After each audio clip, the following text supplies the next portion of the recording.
Hello everyone. So continuing with our series of news editorial discussion, let's start today's topic. आज के topic में आया है ज्ञान वापी मॉस्क। इसमें जो काशी और इसका जो इशू है, काशी टेम्पल और इसका इशू है, तो उसमें क्या हुआ है, अभी न्यूज़ में आया है प्लेसेस ऑफ वर्शिप एक्ट 1991। ये न्यूज़ में आ रहा है कि जो उनका लोकल कोर्ट था, वहाँ का डिस्ट्रिक्ट कोर्ट था, उन्होंने रिजेक्ट कर दिया है कि जो हिंदू जो लोग गए थे वहाँ पे उनको जो उन्होंने रिट डाला था कि हमें डेली वर्शिप करना है इस मॉस्क में, तो वो रिजेक्शन आ गई है। तो उसकी वजह से जो हमारे लिए इंपॉर्टेंट बन रहा है वो आ रहा है प्लेसेस ऑफ वर्शिप एक्ट 1991। इसमें उन्होंने ये बताया कि मेयर कोई सूट हम फाइल कर रहे हैं तो किसी एक रिलीजन के हक में नहीं होना चाहिए, क्योंकि उसकी वजह से क्या हो रहा है, कम्युनल डिविजिव पॉलिटिक्स आ रही है और उससे बहुत ज़्यादा पोलराइजेशन भी हो रही है। तो इसमें सेकेंड इंपॉर्टेंट थिंग क्या है, you have to remember the committee.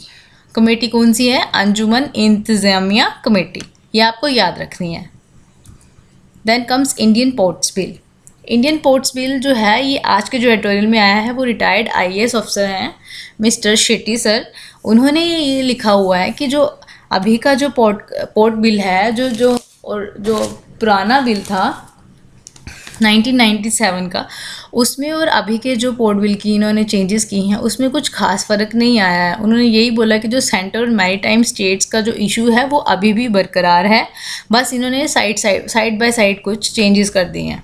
तो इन्होंने ये भी बोला है कि more teeth and coordination should be given to both the sides. तो हमें क्या इंपॉर्टेंट बन जाता है इसमें, हमें पोर्ट्स देखना इंपॉर्टेंट बन जाता है। कौन कौन से पोर्ट्स हैं देखिए, ये जो पिक है इसमें दिया हुआ है, कोलकाता, हल्दिया, पैराडीप, विशाखापट्टनम, इन्नौर, चेन्नई, कोचिन, मैंगलोर, जवाहरलाल नेहरू पोर्ट, मुंबई और कांडला। ठीक है, तो ये आगे हमारे दो तरह के पोर्ट्स होते हैं, एक होते हैं मेजर पोर्ट्स और दूसरे होते हैं माइनर पोर्ट्स।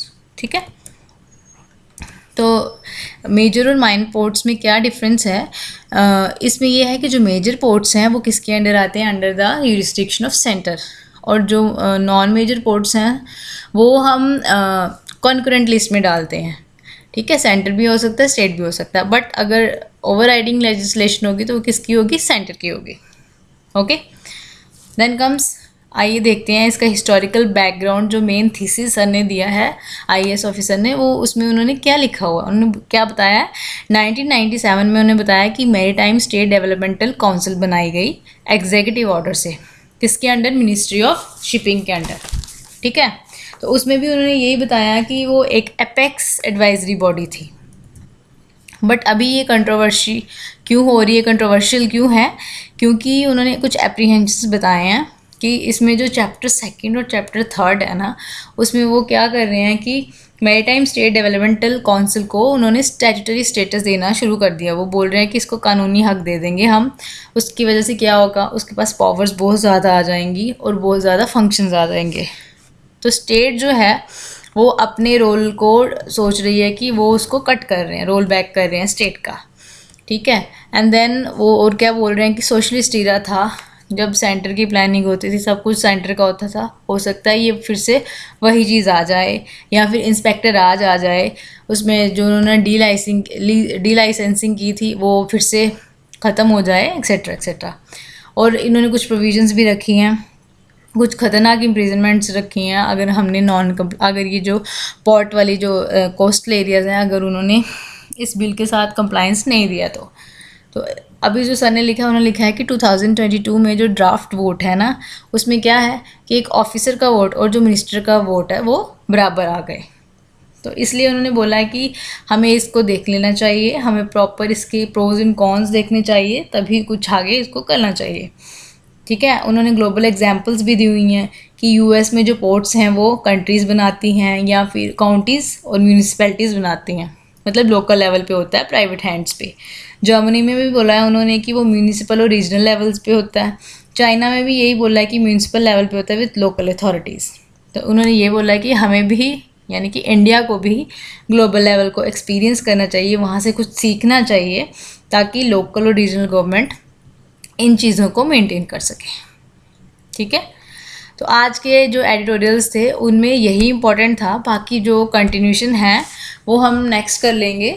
एज सच वहाँ कुछ आपके लिए इम्पोर्टेंट नहीं आया है। तो हमने जो साइड बाय साइड जो टिडबिट्स हम लास्ट में देते हैं वो आप देख लीजिए। एक आया है विंडफॉल टैक्स। विंडफॉल टैक्स क्या है ये कि ये क्या करते हैं, टैक्स प्रॉफिट लगाते हैं एक company drives from an external sometimes unprecedented event. मतलब कि छोटे से ही टाइम में किसी कंपनी ने बहुत ज़्यादा प्रॉफिट ले लिया, ठीक है, कमा लिया, तो उसकी वजह से क्या है वहाँ पे टैक्स लगाया जाता है।